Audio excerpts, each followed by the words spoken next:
Today is October the 31st, 1998, with the Southwest Chapter Reunion of the 12th Armored Division in Abilene, Texas. My name is Charla Henson, and I am interviewing a member of the 44th Tank Battalion, which served in the Pacific instead of the European areas. And his name is Mark Hunter, and I appreciate you coming today. First of all, let me have your full name and where you're living now. Okay.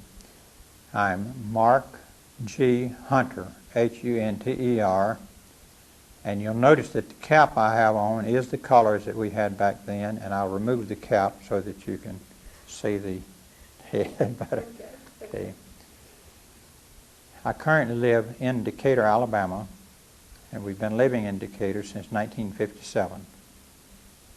Hey, tell me about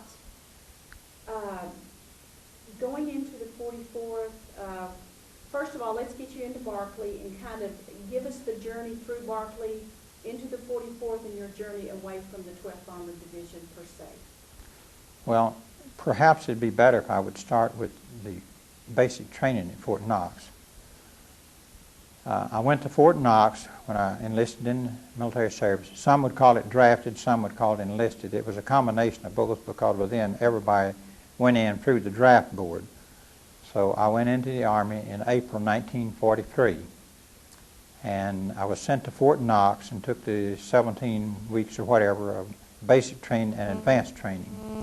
And upon completion of that, which would have been about July of 1943, then I was sent to Tullahoma, Tennessee, Camp Forrest, because that was when the 12th Armored Division was going there for the maneuvers. And a number of us were replacements and to fill in because they were in the process of bringing the units up to strength, and it was after that that they reorganized armored divisions and like. But anyway, I would have gotten to Tullahoma, Tennessee about September 1943.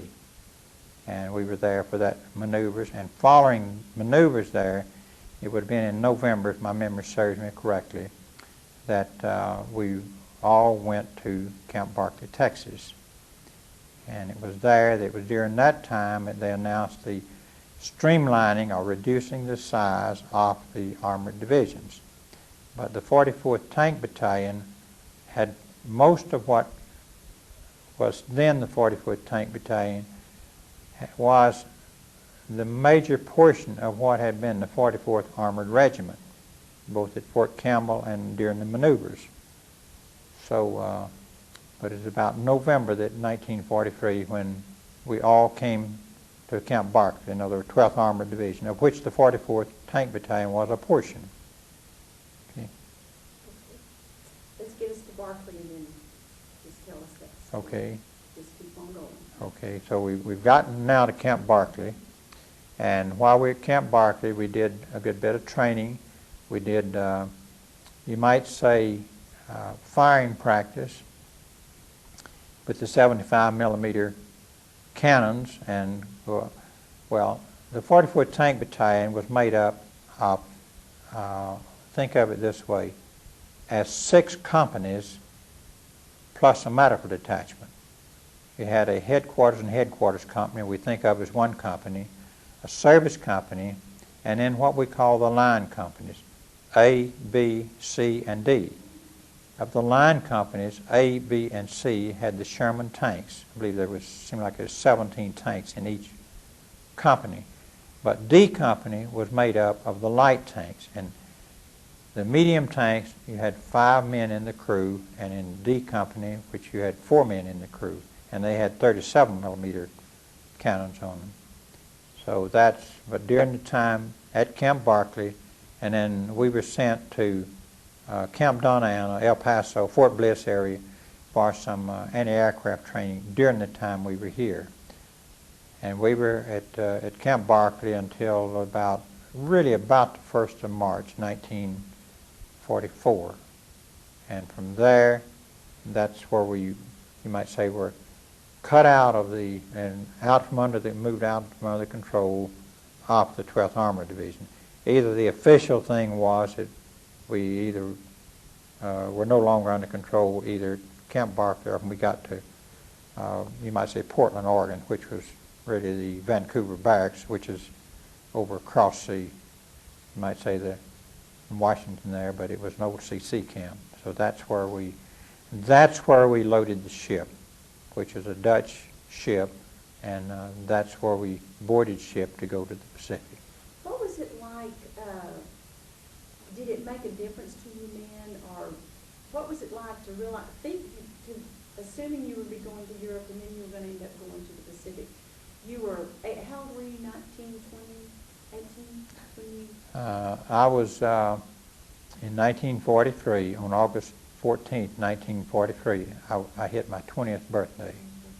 Okay. So how was that like for 18 to 23-year-olds, 24-year-olds to kind of have to change gears and head to the Pacific? We had no idea when we went to Fort Knox for training, or whenever we were on Tennessee maneuvers. We really didn't know, because by then I was a private first class, I guess it was, and we never really knew where we would go.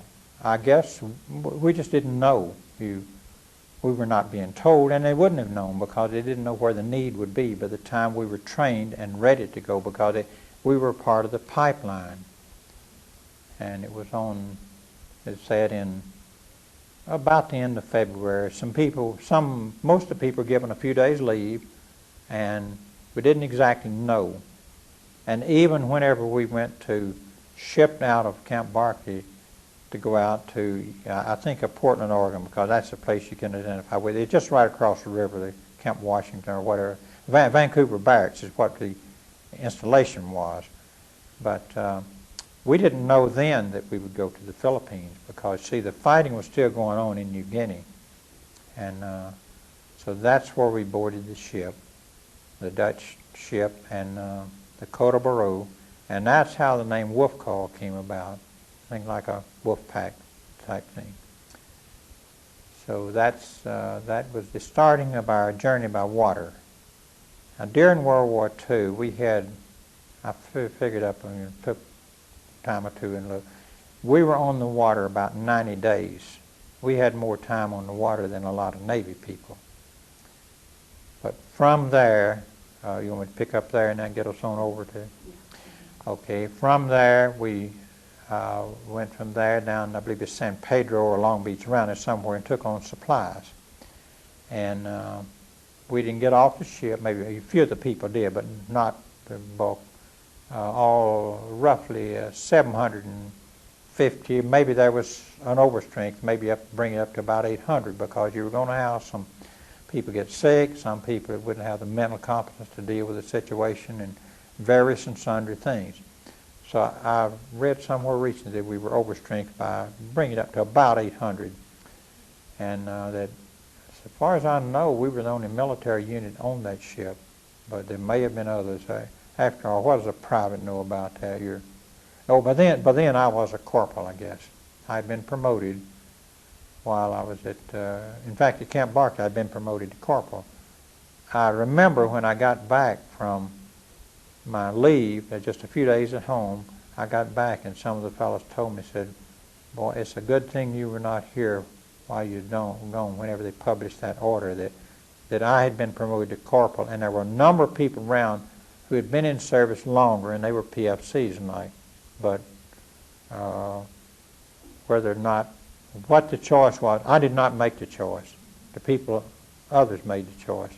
I do know this, and I was considered very accurate on firing with the cannon, and also with the machine guns and like that. I mean, I did learn things fairly quickly. Not in the sense of braggadocio, but that's the decision. I did not make the decision. I didn't get asked want to be a corporal, and none of that. That was all somebody else's decision.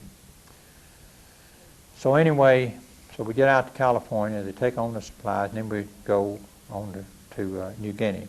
I'm sorry, one thing. Did you take your tanks and stuff with you, or were they already? No, they were shipped over later. Later, okay, right. We had turned in our tanks in Tennessee, or I guess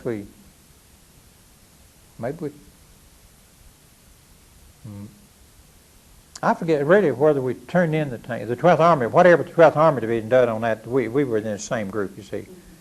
So anyway, I know that the 44th Tank Battalion, when we left Camp Barkley, we did not take any vehicles with us. That was because we were going to get new equipment over when we got overseas. So we were on the ship some 51 or 52 days, depending on how you slice it, and crossing the equator and these other things like that. And we were, along with that, before we finally got to our destination to unload the ship, we had been in Milne Bay, New Guinea, which is at the southeastern tip, a very fine deep water port. I think I read recently about 12 days. I didn't remember exactly how long. But then we were on up the coast on the north side of the island of New Guinea, and it was Finschhafen, which was a kind of a jut out in the sea, and that's where we unloaded. And we were there until about,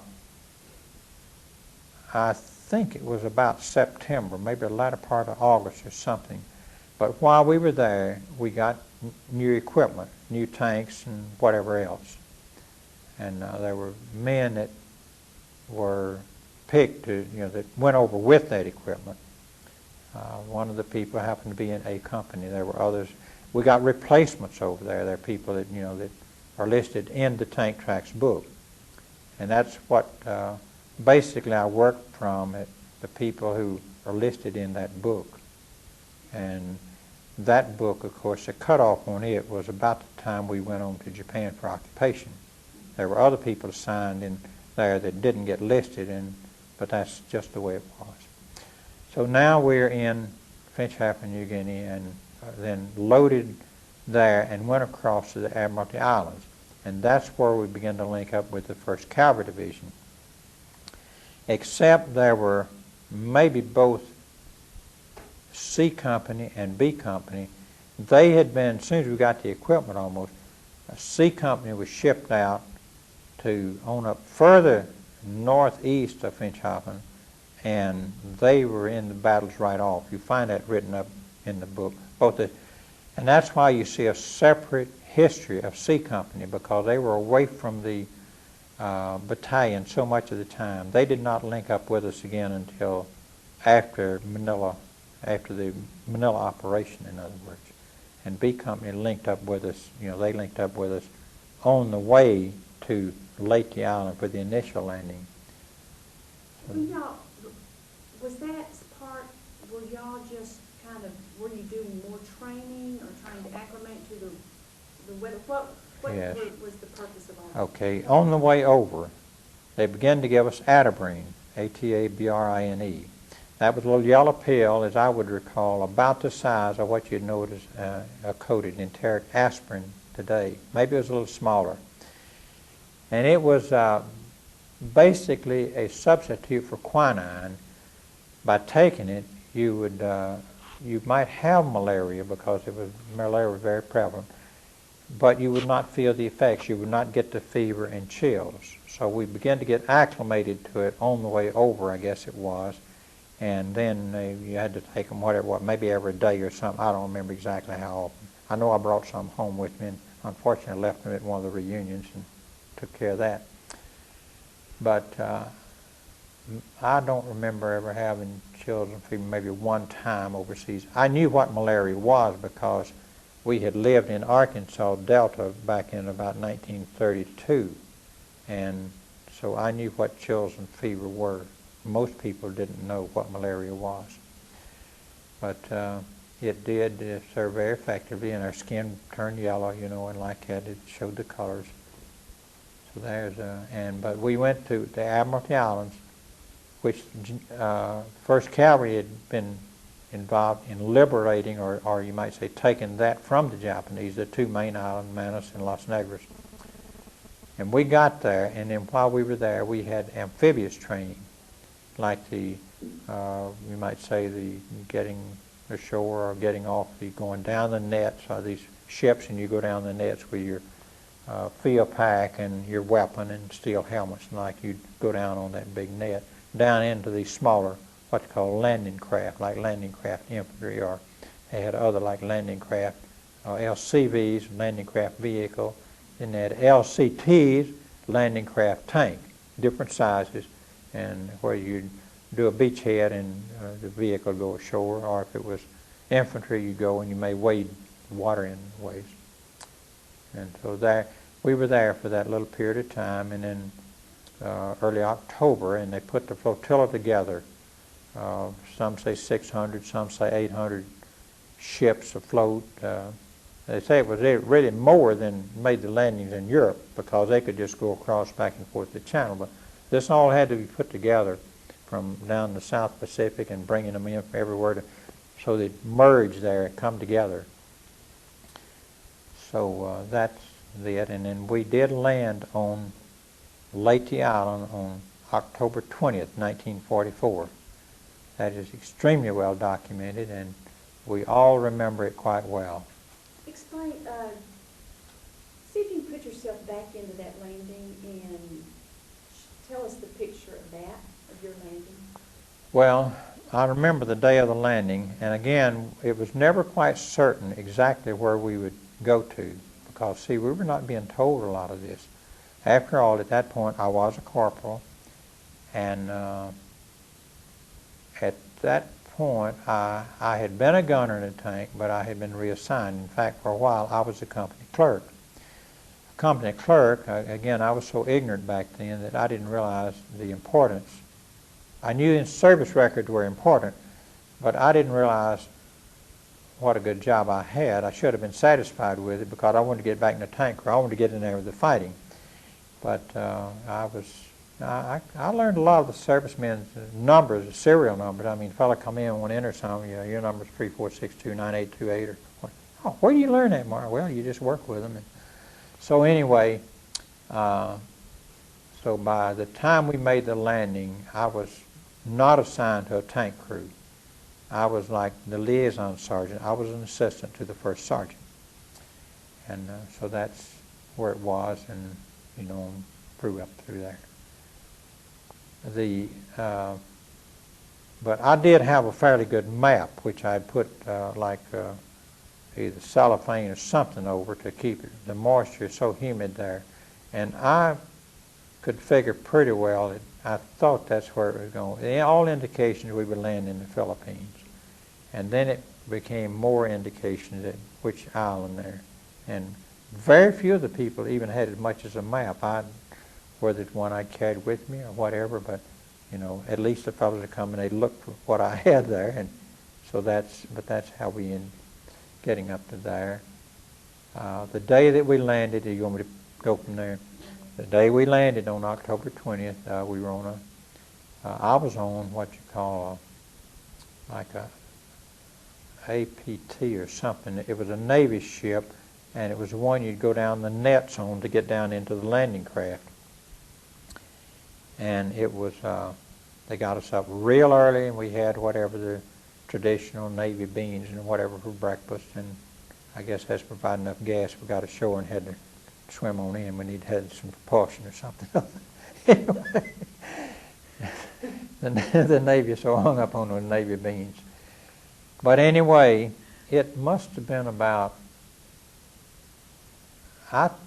the tanks and like had already gone ashore. The initial waves had earlier, but seemed like it was about 10 o'clock or something when, like, the ship I was, you might say the contingent that I was with, and we would be on the craft, and we went ashore and landed, and then like the group I was with, you know, it was kind of like where the company clerk or these other different specialties were not assigned to a tank crew. We stood in the water all day up to either here or here on off here, and unloaded ammunition off of these smaller craft that would coming in, and the ammunition was in like wooden boxes, and then wrapped in that was a more or less the rounds of ammunition were in there, and that was in a more or less like a enclosure, like a casing, and more or less like tar paper or whatever to keep it more or less waterproof. And we would take it off that small craft and try to float it ashore. And if you could keep it moving in the water, it would float. If you dropped one, it just went down. You just grab the next, and no telling how much ammunition went down there because, you know, everybody's unloading. We're loading, stacking it ashore and like that. And then later in the day, we got whatever with them. We went ashore and dug foxholes, and some did, some didn't. But that was our first night ashore. That was our first touch of combat, and all during the night you'd hear the artillery being fired. You might hear small arms fire. You'd hear something come in. You didn't know where it's coming from, who it was. But we were there for whatever the few days, and things began to settle down. And the Japanese bombers came over, and fighter planes and like that. And then there were aircraft carriers, smaller, what they call smaller aircraft carriers, with fighter planes and like. And we saw the battles going on right up over us there. These aircraft that shot down or for other reasons. Sometimes my strongest remembrance of the air battles was that I remember one day that I counted 5 fighter planes on the way down at one time. Some of these very likely were American planes because anti-aircraft artillery, when they were firing, they did not always shoot at Japanese planes because maybe it's difficult to figure out whether it's what kind of plane, whose it is. Well, the Japanese would have had a red, you know. But there was quite a bit. There was a number of planes that did go down. There were aircraft carriers that were sunk, and they had to get the planes off of there, and they would fly around to try to stay and find a place to land. The Tacloban airstrip, which is on Leyte Island, it was so small and so little space. There were others that ran out of fuel, and they would have to do a wheels up, belly landing in rice paddies and like, and many did, and maybe they just walked away and got another plane or whatever. But that pretty much was our initial landings there. And so that kind of gets us ashore, and as I said, again, my duty at that time was not a member of a tank crew.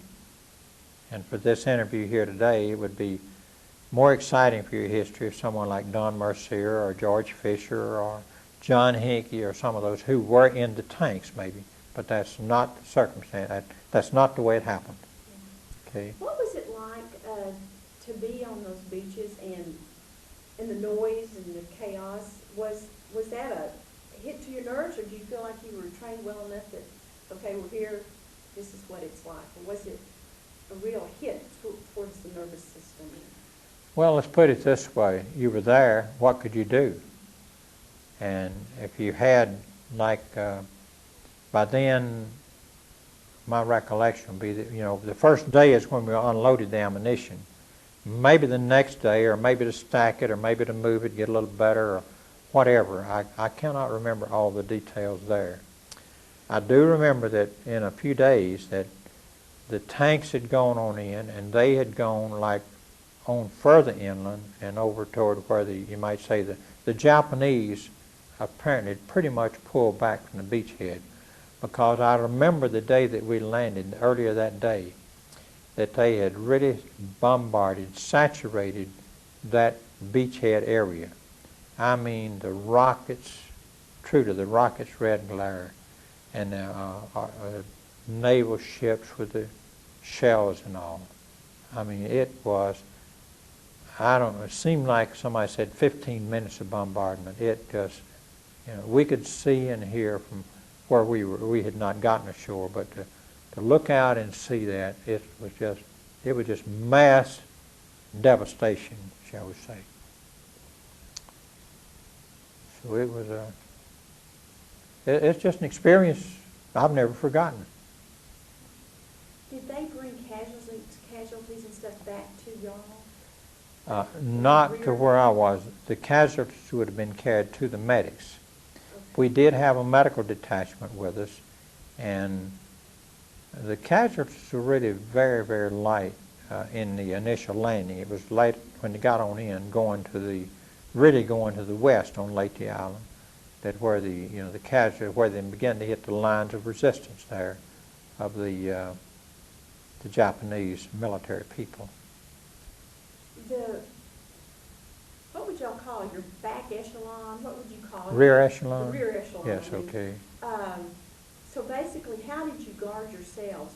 Did y'all serve You as- pretty much provide your own security. You know, people stay up whatever the hours, and some could sleep, and that's the way it was. But we did not,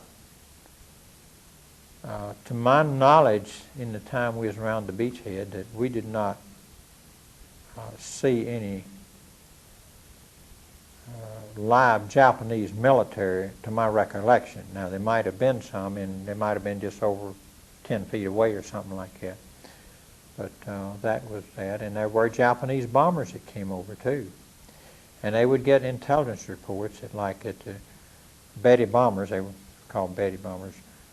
They would be supposed to be trying to come in and drop bombs on us, say, that evening or whatever. And there were some, I think, that came in and were shot down or whatever. And so that was, it was always a pretty scary feeling to think that, you know, they may be coming in. Plus the fact that just a day or two later, the Battle of Leyte Gulf, that was one of the biggest naval battles of World War II. And we could hear the naval guns for this, I don't know, 2 or 3 days. We really thought it was a storm going on, thunder and lightning. We didn't know that it was a naval battle. And that's a battle, if our U.S. forces had lost, we would have been wiped out. Let's face it. But thank goodness our Navy came through, and there were, I think there was 2 or 3 of the smaller aircraft carriers that were sunk during that time, were damaged, you know, bombs, Japanese attacks, suicide attacks, and like that. So in that period of time, as we got do you have any more on the initial landing No, here? that's fine. As we got a little further inland, got a little more, you might say, they got a little more foothold. Again, the group I was with was kind of these people that were not assigned to a tank crew. Even in a company, we had like headquarters, the company clerk and liaison and these others. And like, of course, the first sergeant, he would have been over more with the, say, with the company commander or back taking care of the administration of the company. But one of my duties was to have a squad group, you might say, a small group, and we were sent to be an outpost up on a hill.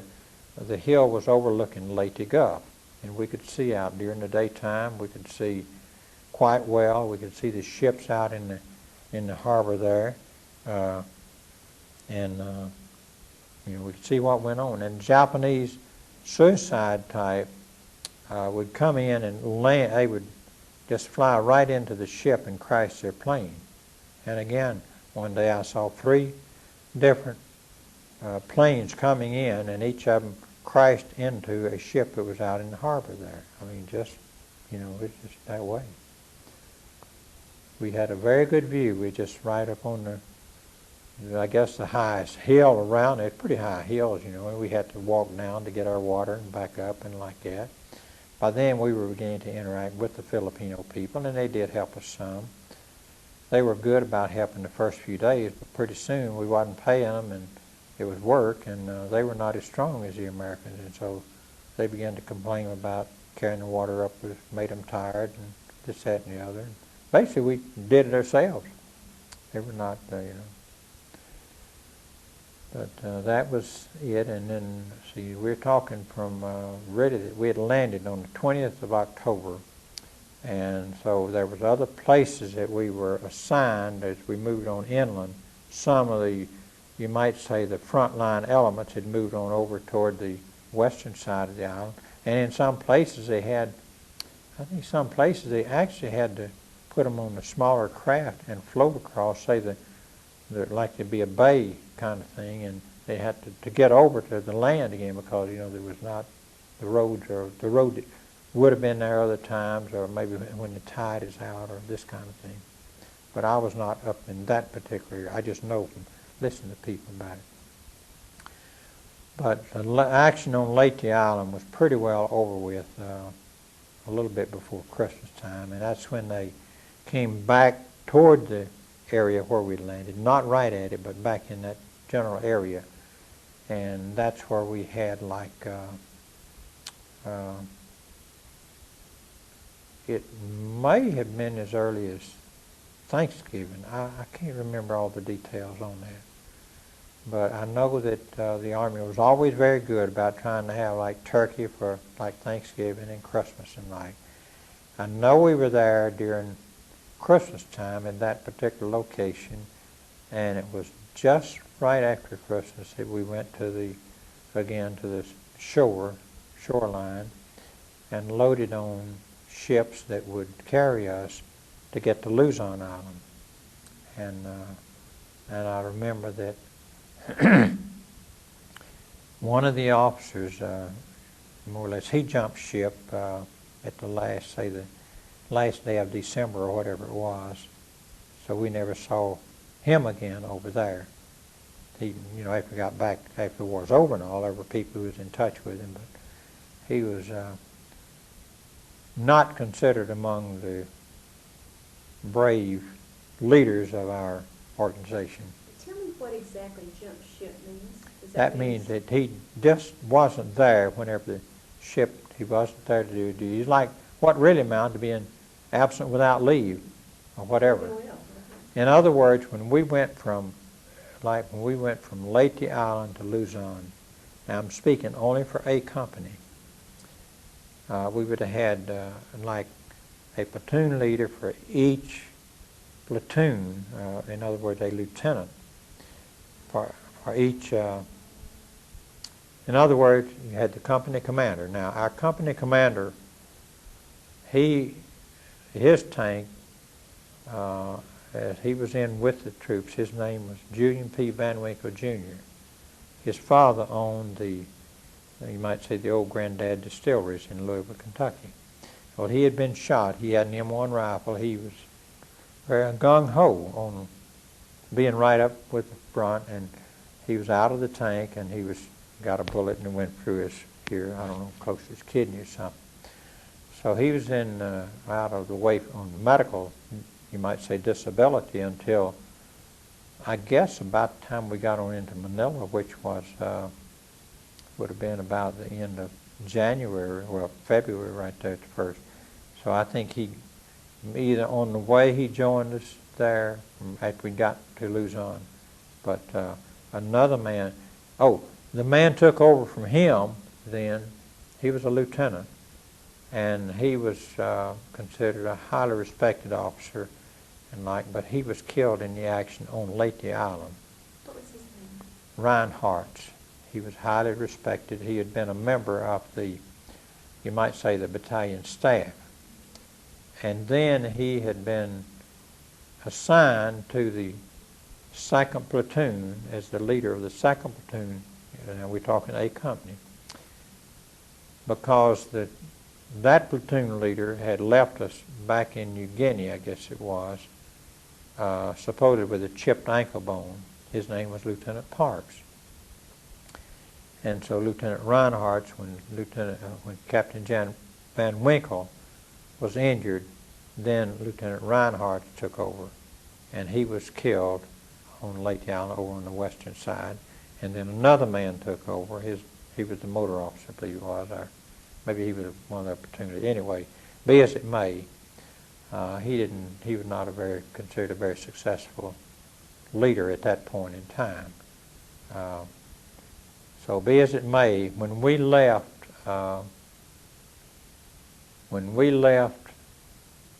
Leyte Island, which is right at the end of December, loaded there, our company did not have any officers that we had when we landed, let's say when we left New Guinea. They had either like the one that more or less jumped ship, had been one killed, and of course the captain had been injured. And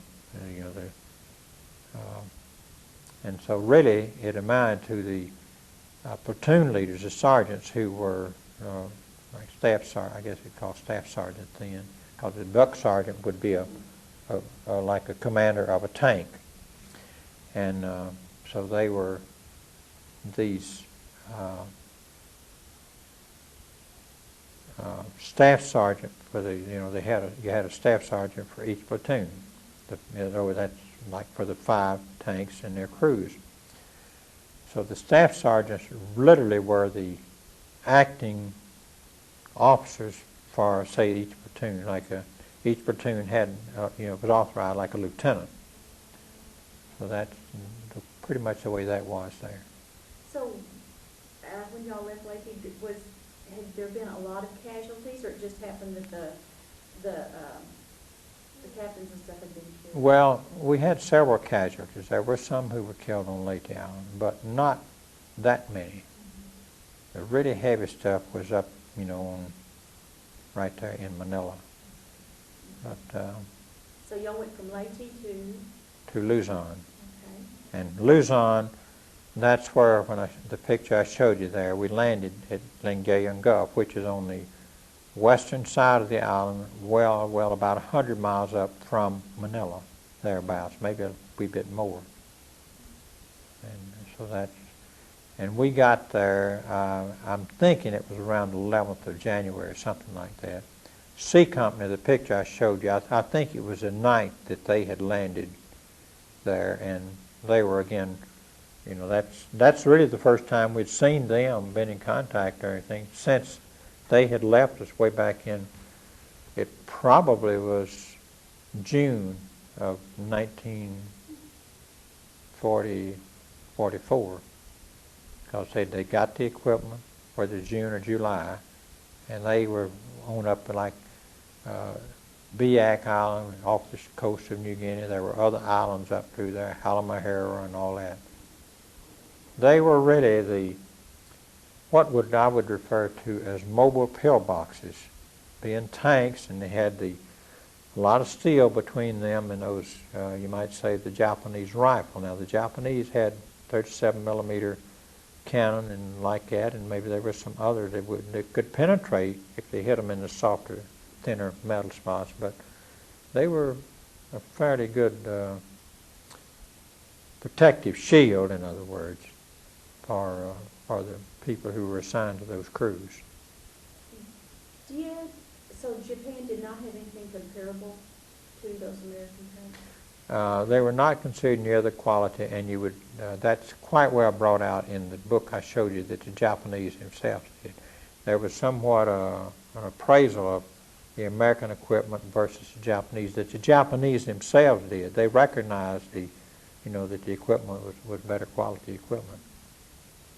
But even then, our tanks were, the Sherman tanks were the M4 series, but our tanks had a rounded hull, molded hull. You see the welded hull normally on the tanks back, but ours were molded, and the engines were air-cooled engines. They were like aircraft engines that they used, as opposed to like say a Ford engine like you kind of think of today, How mobile were those? What kind of weather conditions did you run into, and was it pretty easy to travel, or rain? Well, let's go back to Leyte Island. Then, when we got our equipment, the place that we were assigned for, you might say, bivouac or training and getting organized, and like on Leyte Island, it was very, very soft soil and a lot of rain and a lot of mud. I mean, it was not unusual for a tank to be buried up as far as the tracks would be. The whole, you might say, the tank would be pushing mud. It wouldn't be pulling through. It'd be hard to get a footing, in other words, because it was so soft. And you'd see a tank going along. Maybe the tank, if it was on concrete, it might be up like about that high. I forget what the distance was from if it was on the pavement, how much. But it'd just be pushing mud along in front of it. It's very, very tough getting. The tanks would get stalled like they did on Leyte Island, got on inland and like. And sometimes they'd get them out or maybe have to abandon or whatever. There were escape hatches even when it was in combat. But you'll notice in the book, the Tank Tracks book is does quite good about explaining the problem. In some places, the tankers literally were almost like dismounted infantry. begin fighting their way through. But it was a very, very, an awful lot of mud that we experienced in the training on New Guinea, and also that on Leyte Island, because it was typhoon season. See, October. And Leyte Island is kind of the midsection of the Philippines, and that's thought of as the Vesuvius. And it's they have some of the worst weather there. It's rain, typhoons, and like that. We were caught in typhoons and just get soaked to the bone, and you just had to struggle through. You had a little shelter half, that's all you had, kind of like a poncho, and you do the best you could with it, but you just get soaked, and maybe the next day the sun is shining, and you try to get dried out and go at it again. A lot of the people, I guess, is more than 3 weeks after we got on Leyte Island before they even got to change clothing. See, because you just saying hot weather, rain, and everything else, and the boots you had were made of fabric, and you know, you water run all the way down your body, and your boots fill up, and then hope it'd drain on out through, just seep through, and that type thing. Did y'all have problems with feet, like jungle rot? Yeah, jungle Some rot. did have, yes. That was a pretty prevalent condition then. Still couldn't keep your feet soft, huh? Oh, there's no way you could do that. And during that monsoon season, you might say, even down in New Guinea, it would just rain at night, and then if your clothing got wet, hang it out the next morning. Maybe the sun would shine out beautifully the next day, and by noontime be dry, but maybe come in rain again that afternoon. You just, Leyte Island had some very, very wet weather. Now, how did you in the rear echelon, how did y'all travel? Was it trucks or half tracks? Yeah, like trucks or jeeps, or would say with me, it's like particularly we got on up to Luzon, I would rode in a jeep, like that trip getting to Santo Tomas.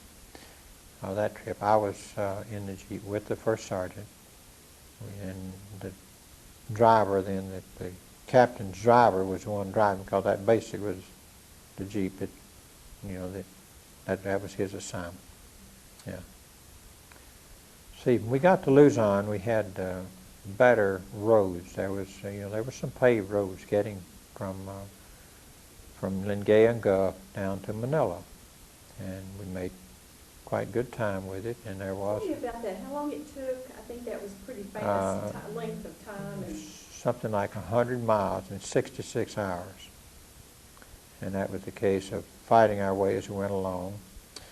General MacArthur's instructions at the officer's call for people who were at the officer's call. In fact, one of our officers died just back in July.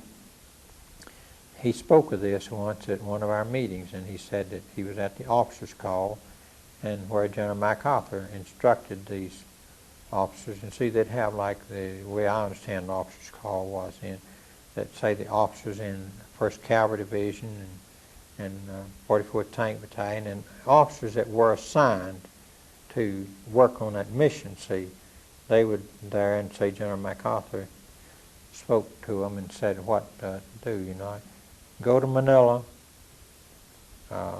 don't take time to engage the enemy, blast them off the road, go around them, do whatever you need to do, just get to Manila, liberate the Santo Tomas internment camp, where there were about 3,800 literally civilian prisoners. They were called internees. Take the Malakalang Palace, which was like the comparable to our White House, the presidential palace, and the legislative building. And so that's was basically the instructions. And we did that, and said on the way there was a lot of Japanese that were trying to get to the north, get up to the mountains toward Baguio. They figured they would have had a better chance there.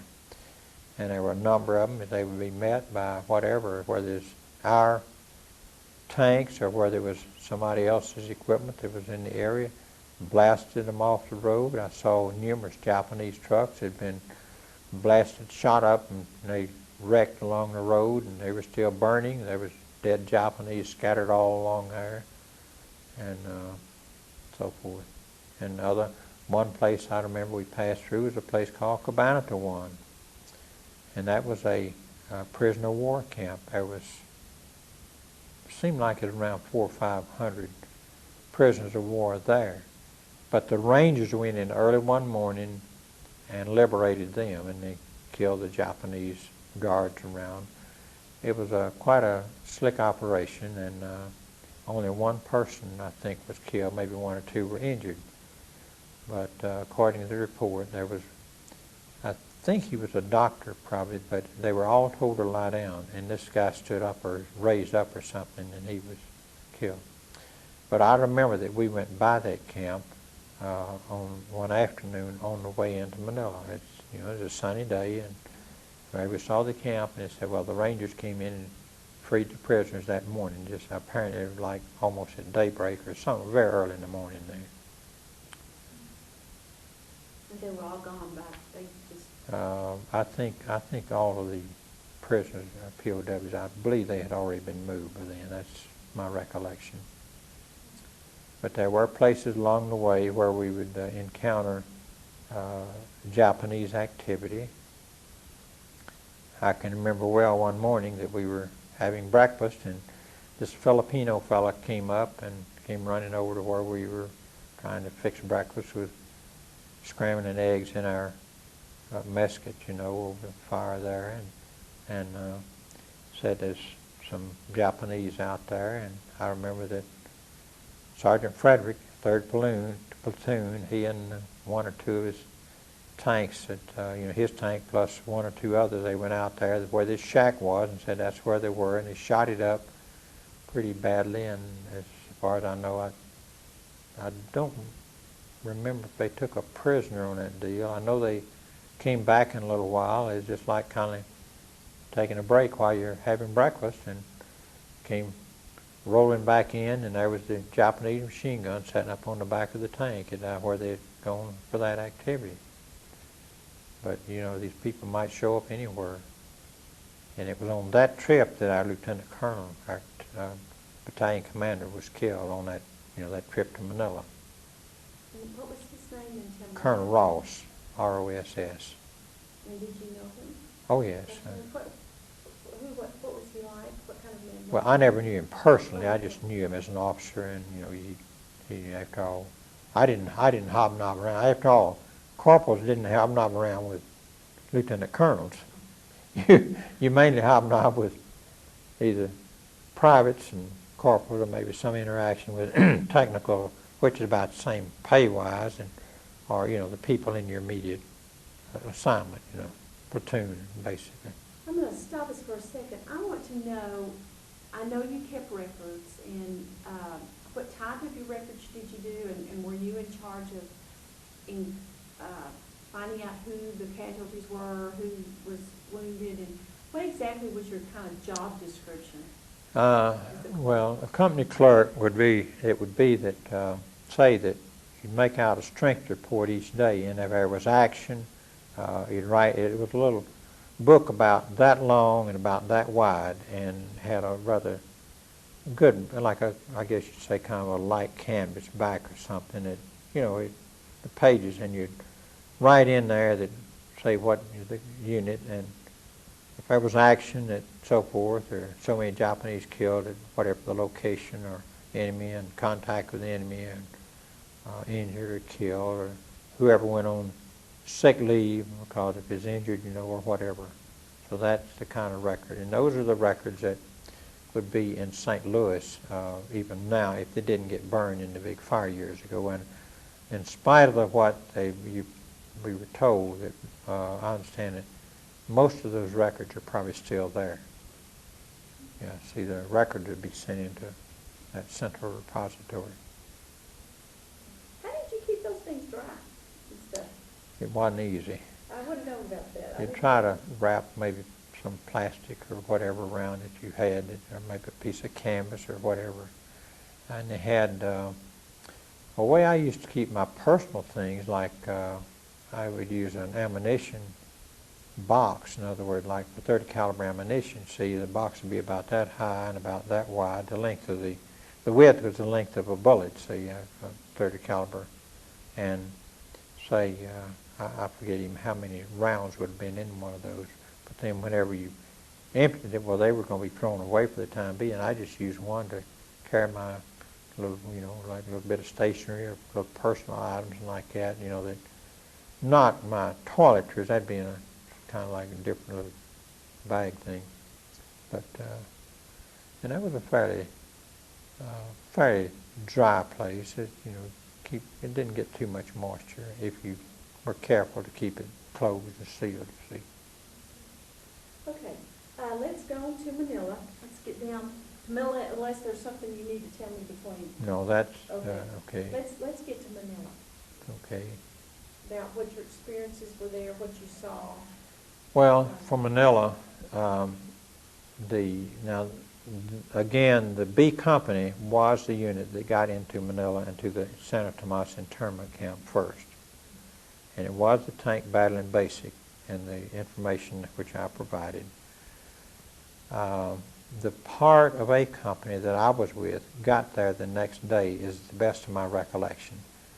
And I remember that we had, I think the night before, we had spent the night a little ways up from there. I think it's called Grace Park area. I believe that's the location. I remember in going into there that different, a lot of things, equipment, different things that happened. For instance, one of our tanks hit a naval depth charge, and it was alongside the road. It apparently pulled off just a little or something other than it was so powerful that it blew the turret off the tank and over maybe, 30, 40 feet or whatever it was. And that was a pretty heavy piece of equipment. People who saw the situation when it happened said it looked like the tank commander went maybe 100 feet up in the air, just end over end. And when he landed, he was, of course, broken up very badly. And some of them talked to him, but he was a man. He died sometime shortly after it was, being up that high and landing and bones crushed. All the people in that tank crew died. Some were killed, I guess, rather instantly. And one I know lived the next day or two, but he was in the turret at the time, like assistant gunner, and he was very badly crushed, but the driver of the tank, I remember well, his wife had just had twins a short time before, and when they got the report, she literally went crazy, and I don't know, whatever, on down the road, but fine young fellow. That's the kind of thing that happened. As far as the internees, I remember when I got to the internment camp, I went out and met some of them, interacted with them, talked with them, and for years I corresponded with one couple at least that I think he was British and she was American. I remember the name was Blythe. They lived in California after they got back to the States, and finally lost track. My moving around and they're moving in life, so I don't know whatever happened, but anyway, they were so emaciated, and of course I can remember that few days we was out in that area, I would go through the chow line at where our units, whether we was combined with, say, A Company and B Company, ever have the military chow line, and I would just take mine over to their little lean-to made like palm fronds and like that. That's where they lived, because there wasn't enough room in the building for everybody to be, for all of those people. And she would take that and mix it in with what they had and made a wonderful meal out of it. It's almost like having home-cooked food, it's so unusual. But these people have been so emaciated and so mistreated and like that. I might just throw in at this point that we have several people that were in that internment camp that we liberated, that we were the lead force, the 1st Cavalry. Of course, 1st Cavalry Division was in charge. I would never want to mislead anybody to believe that we might have been leading the charge with our tanks, but it's never a question, as far as I was concerned, back then or now, that the 1st Cavalry Division and General Chase, who was a brigadier general, and with that everywhere, 600, some places say 1,000, but somewhere in that range, that is not a large military force.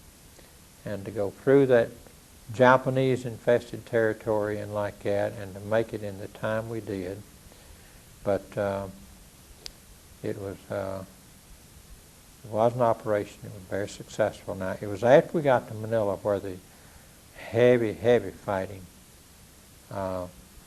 We were in Manila area for several weeks there, because you see, the 2nd and 3rd of February, when we got there and they broke the gate like that, and there was some firing of the white phosphorus or tracer ammunition or whatever, depending.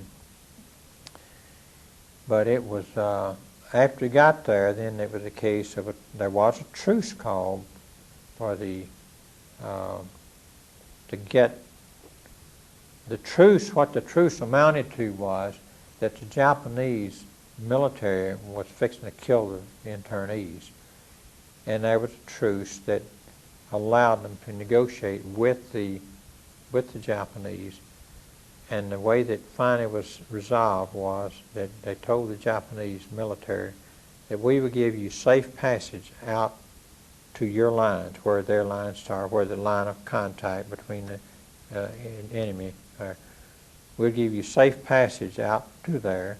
The Japanese want to take all their weapons and all these other things, and the negotiators wouldn't let them do that.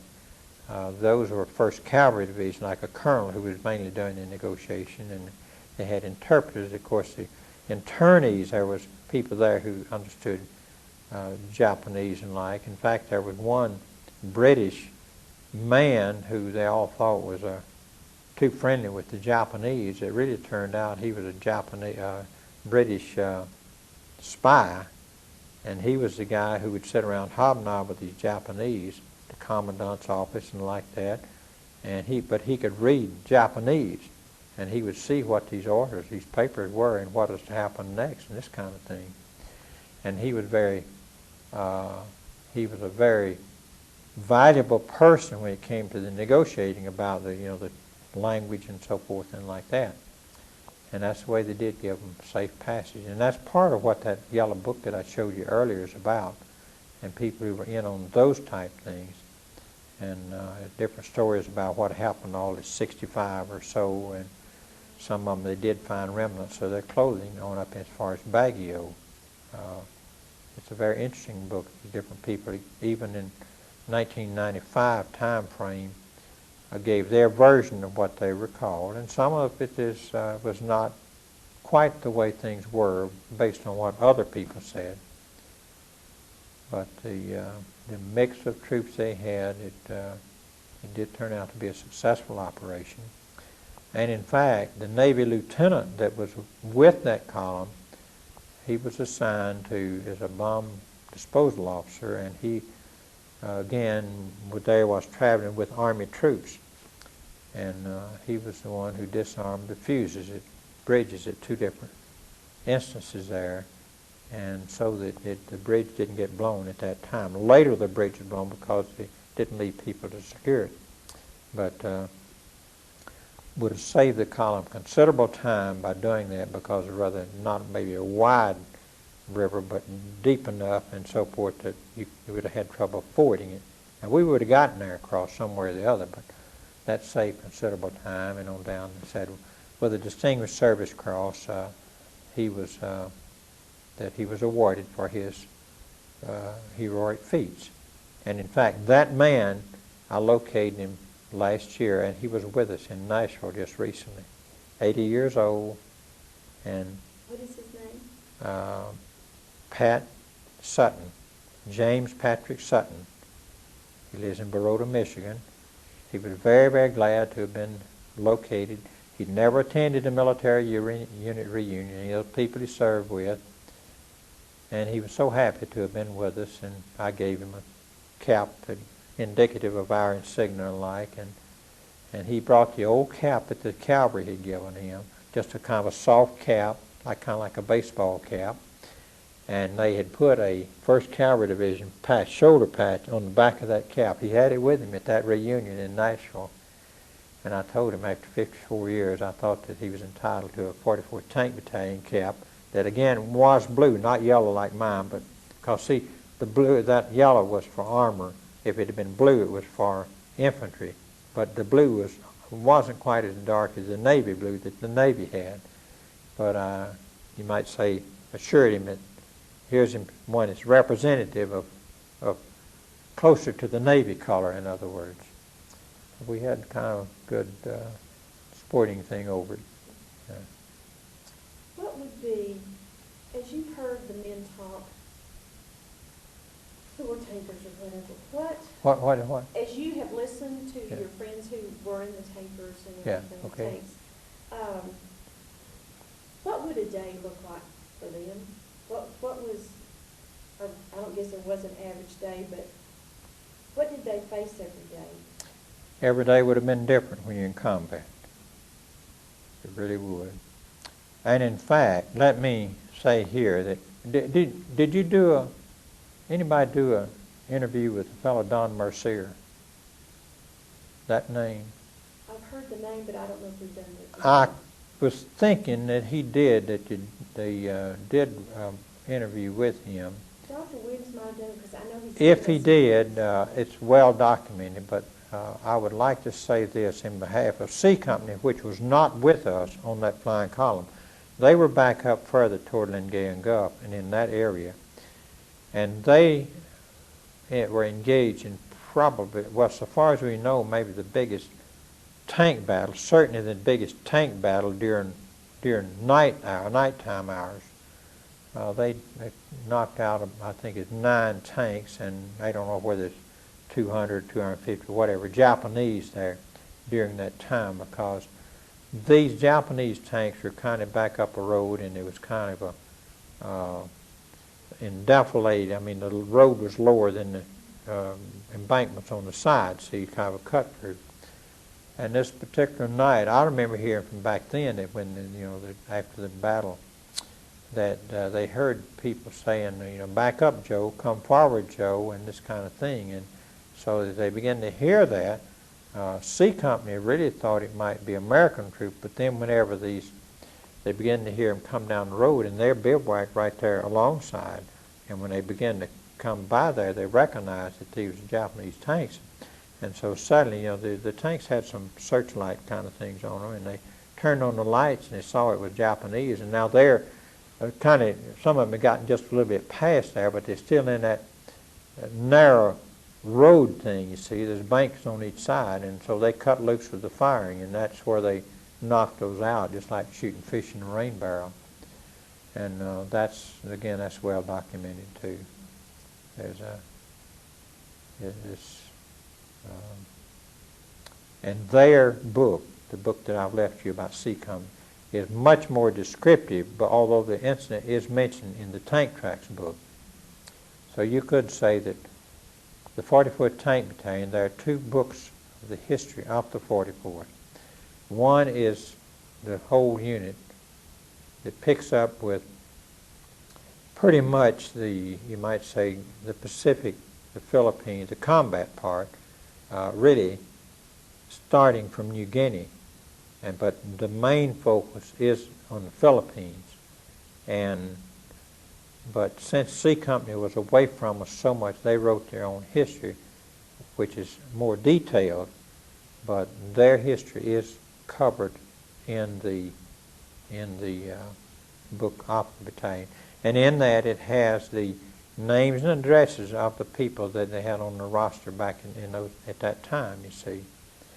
Now, there's a lot of people who were later assigned, and some who were assigned earlier and had already been sent home for some reason, maybe got disease, or some people cracked up or something like that, and maybe they didn't get mentioned there. I've located several that I saw on the roll or the roster that I could never find their name, and then when I'd call and talk with them, I'd say, how did you get on our roster? And they said, well, one of them said, well, he was in New Guinea, and that the tank track broke, and when it wrapped around the cannon, the gun barrel, it caught him on the shoulder, and he was never, able to get back in shape, and they sent him home. He died just recently, incidentally. Another man got the jungle rod, it was called, from the boots, or the boots then were of a canvas type, and they were not waterproof, but pretty good they wasn't. The water would seep on out, and if you march long enough on drier land, your eventually you'd squash all that out and go from there. It was not pleasant weather conditions a lot of times we were over there. If you were to think through all the time that you were in the Pacific, is there one day that stands out in your mind? Yes. The day that stands out in my mind most of all was the day that we learned that Japan had surrendered. And that was August 14th, 1945, because that just happened to be my 22nd birthday. So that's one birthday that I have always remembered, and a very glorious birthday it was. I should have brought you a copy of the birthday poem that my wife wrote on the for my 75th birthday that I celebrated recently. Maybe I've got some at home. I didn't find them the other day, right when I was getting yesterday morning when I was trying to pull the final things together. But really what I did was a reverse birthday gift to the children and the daughters and the son-in-law and grandchildren like that. So I gave them each a rather generous check and said, this is a reverse birthday gift. Like each of the children, they got their $750, $100, $100 for each birthday each day, birthday each year. So 70, yeah. How did y'all find out? Where were you when you found out that the war was ended? Was morning, afternoon, evening? Where were you at? My recollection, it was over in the afternoon, but I'm not real sure of the exact time. I know that we were south. It would have been southeast of Manila at a place called Canlubang, and that was more or less the staging area that we would getting ready. We were training to go to Japan. We'd gotten in some of the people who had more points then had already been sent home, and we were getting replacements. And these people were being trained, and they had a rather new device. It was napalm. Napalm was more or less, think of gasoline, I guess, and they had to put chemicals in there, powder or whatever, and it would be jelly. And so you would fire. It had a tank there, and on the right side of the tank, say the medium tanks, it was like a tank, and you could fire, and then of course the spark would set it off. It would be quite a cookout. In other words, that you fire that napalm, and it would just sear whatever. It barbecue. Listen, it was devastating. Yeah. I've talked with a number of the replacements that we were getting during that time, and they were said even there at Canlubang, they were away from the main contingent because they were over being trained to use this special equipment. Yeah. That was during the time in there. There was, I know that on the trip to Manila even, by then they had developed a rather, it would be considered very crude now, but it was the early stages of a night vision, for night vision. I remember looking through one of them, and you could look through there and you could see a man was moving across out, say 20 or 30 feet away. Were the glasses, goggles? What was it? It was just like kind of like binoculars kind of thing, but you look through it and you could see if there's movement. And it was, I guess it was probably like I don't remember all the details about it, but I know things looked kind of green through there, but you could see if a person was moving, and that was the thing we needed because, somebody moving at night, you need to know whether it's friend or enemy. When a person got enough points, they just went home? That was not quite the way it was. After all, the combat on Leyte was going, Luzon was going on until whatever it was. It was, I guess, March, or may have been on into April even, because I remember after Manila was considered rather, taken. We were down south of Manila, down around the Lake Taal, the volcanic lake, In fact, if it was up on the side of the hill, you could look down, you'd see this lake, water, and you see a circle of land, and then water, and then a circle of land like that. But there was a lot of fighting. It was down toward the place called Las Bañas, and which meant like warm baths. And we were used in helping clean up those areas. Like there was 11th Airborne Division down in there. There was 158th Regimental Combat Team, which I intended to go to a reunion with them just this year, back in May of this year. The reason I didn't make it was at Virginia Beach, Virginia, because I'd had an accident earlier that week and it demolished the vehicle I was in. Luckily, it hit on the right side, but the doctor advised me that maybe I ought not to try to go to that. And I really, my vision was impaired pretty badly, and I was still having problems with my memory. It was a pretty good jolt. Luckily, nobody was on the right front seat. I think they would have been killed. But we were supporting other units. The second largest internment camp was at Las Bañas, which is about 40 miles from Missouri, and that is Manila. That is the location where General Homa and General Yamashita and some of the other war criminals were executed whenever they. And my wife and I have visited that site. There's a university there. That's where the most advanced Rice Institute in the world is. And if you go to Disney World, the exhibit called The Land, and go to the Symbiosis exhibit there, they will tell you about the rice terraces in the Philippines, and say like 100 miles away or thereabout, there's the most advanced rice research institute in the world. I forget how many hundreds or whatever it is, or a couple of thousand, whatever the number of different varieties of rice. Most of us wouldn't think about that.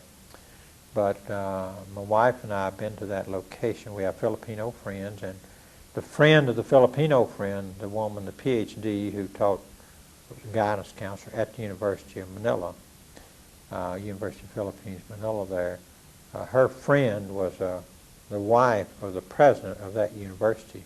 And so they took us down to that location, and we went to the grave sites, and we saw other things.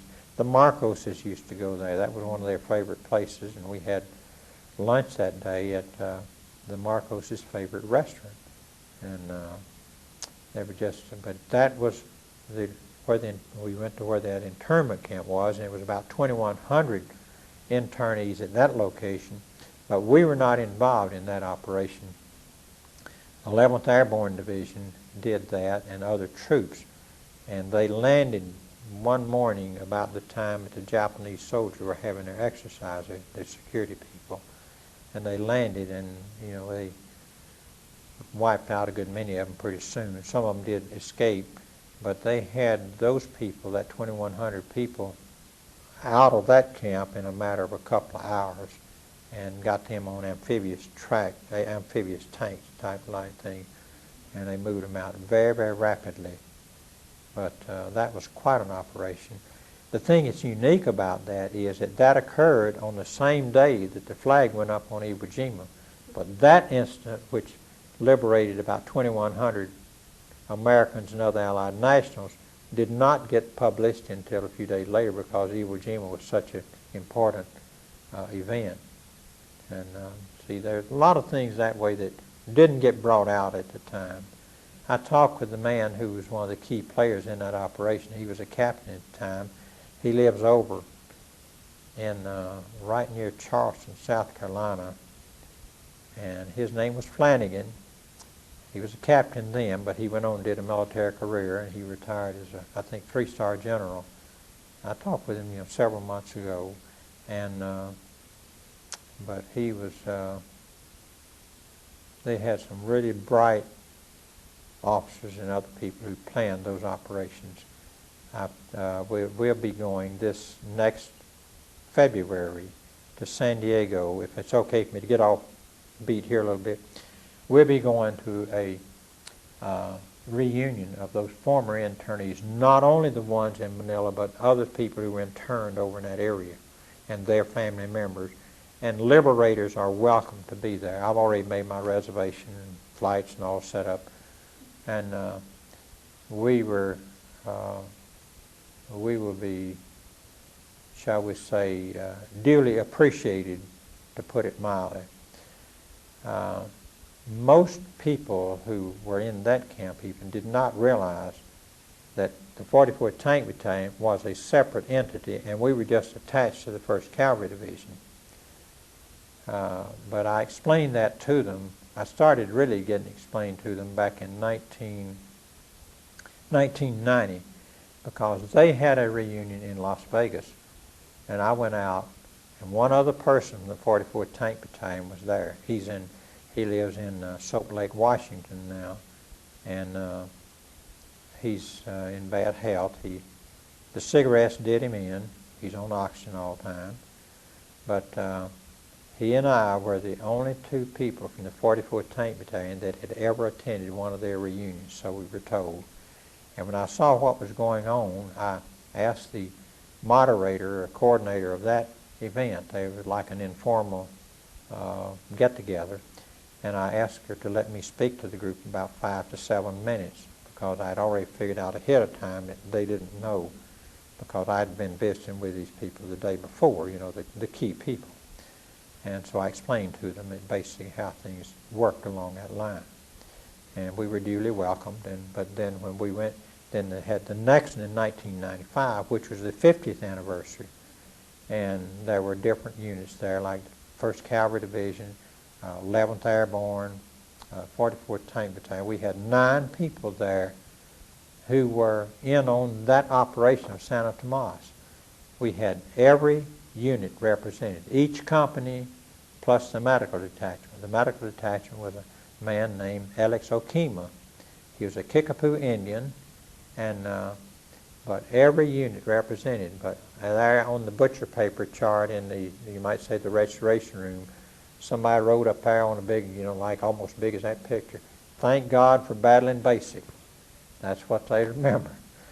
But I've always regretted, ever since that I had not gotten busy and located this fellow John Hinkey, who was the driver in that tank. See, he's the only one, I guess, still alive. It was maybe somebody else, but we're not sure. Maybe. But at that time, I had not located him. But his, fellows in the other tanks, it was. But we were. They showed a great deal of appreciation, just to put it mildly.